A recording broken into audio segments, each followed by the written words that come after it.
আসসালামু আলাইকুম। জুলাই গণ অভ্যুত্থান জাতির ইতিহাসে এক অসাধারণ অর্জন।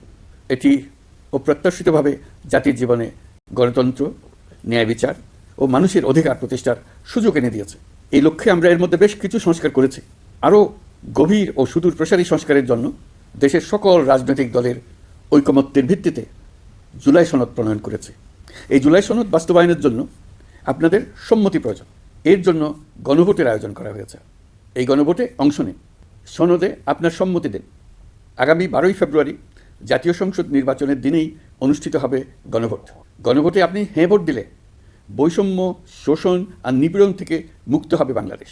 গণভোটে হ্যাঁ ভোট মানে তত্ত্বাবধায়ক সরকার ও নির্বাচন কমিশন গঠনে সরকার ও বিরোধী দল একসঙ্গে কাজ করবে।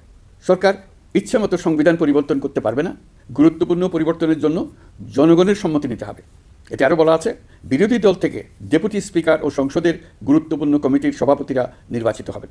একজন ব্যক্তি সর্বোচ্চ 10 বছরের বেশি প্রধানমন্ত্রী থাকতে পারবেন না। বিচার ব্যবস্থা স্বাধীনভাবে কাজ করবে। সংসদে নারীদের প্রতিনিধিত্ব বাড়বে।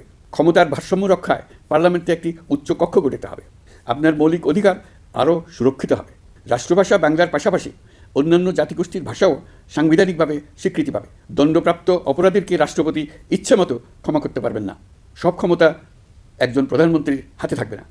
এবং এরকম আরও কিছু গুরুত্বপূর্ণ প্রস্তাব এর মধ্যে রয়েছে। আমি আপনাদের সকলের প্রতি আহ্বান জানাই, আগামী নির্বাচনে গণভোটে অংশ নেন। রাষ্ট্রকে আপনার প্রত্যাশা মতো গড়ে তোলার জন্য হেঁতে সিল দেন। নতুন বাংলাদেশ গড়ার চাবি এখন আপনার হাতে। হেঁতে সিল দিলে নতুন বাংলাদেশ গড়ার দরজা খুলে যাবে। হেঁতে আপনি নিজে সিল দেন, আপনার পরিচিত সবাইকে সিল দিতে উদ্বুদ্ধ করুন এবং তাদেরকে ভোট কেন্দ্রে নিয়ে আসুন। দেশ পাল্টে দিন। ইনশাল্লাহ আমরা সবাই মিলে দেশ গড়ার এই সুযোগ নেব। মহান আল্লাহ আমাদের সহায় হন।